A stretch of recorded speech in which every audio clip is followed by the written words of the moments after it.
But it dishonored you when you began to speak so roughly, sir, to an old man, unless he had injured you in word or deed. It says in Holy Writ, as you may read, Thou shalt rise up before the hoary head, and honor it, and therefore be it said, do no more harm to an old man than you, being now young, would have another do when you are old, if you should live till then. And so may God be with you, gentlemen, for I must go whither I have to go. By God, the gambler said, you shan't do so. You don't get off so easy, by St. John. I heard you mention just a moment gone a certain traitor Death who singles out and kills the fine young fellows hereabout. And you're his spy, by God.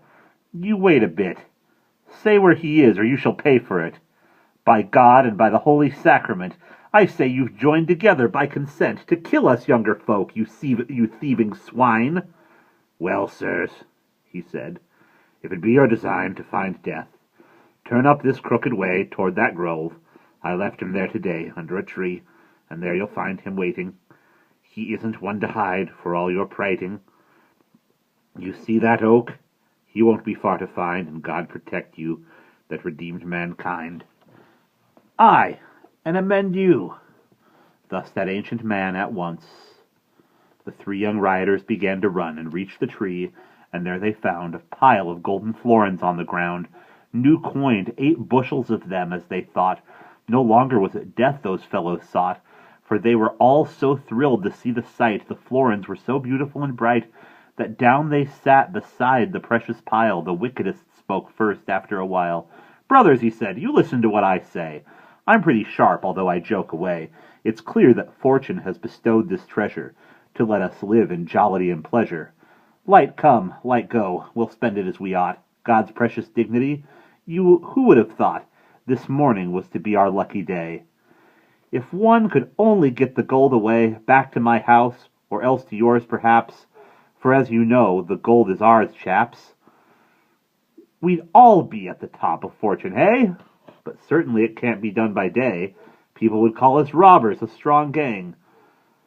So our own property would make us hang. No, we must bring this treasure back by night, some prudent way, and keep it out of sight.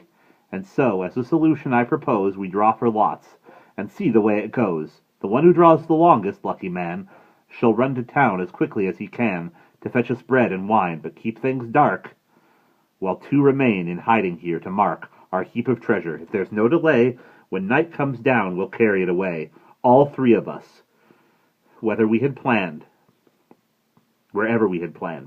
He gathered lots and hid them in his hand, bidding them draw for where the luck should fall. It fell upon the youngest of them all. And off he ran at once toward the town. As soon as he had gone, the first sat down, and thus began to parley with the other. You know that you can trust me as a brother. Let me tell you where your profit lies. You know our friend has gone to get supplies, and here's a lot of gold that is to be divided equally among us 3. Nevertheless, if I could shape things thus, so that we shared it out, the 2 of us, would you take it as a friendly turn?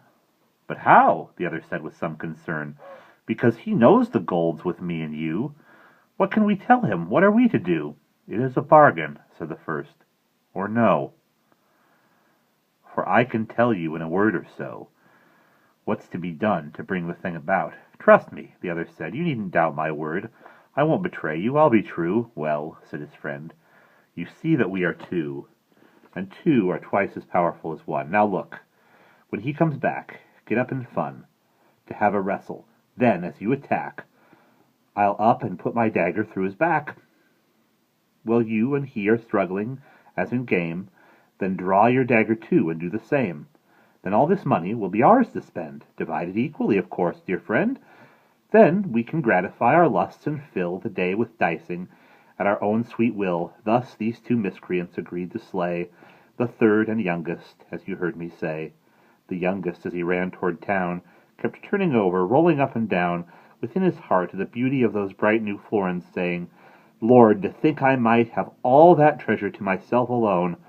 Could there be anyone beneath the throne of God so happy as I should be? And so the fiend, our common enemy, was given power to put in his thought that there was always poison to be bought, and that with poison he could kill his friends.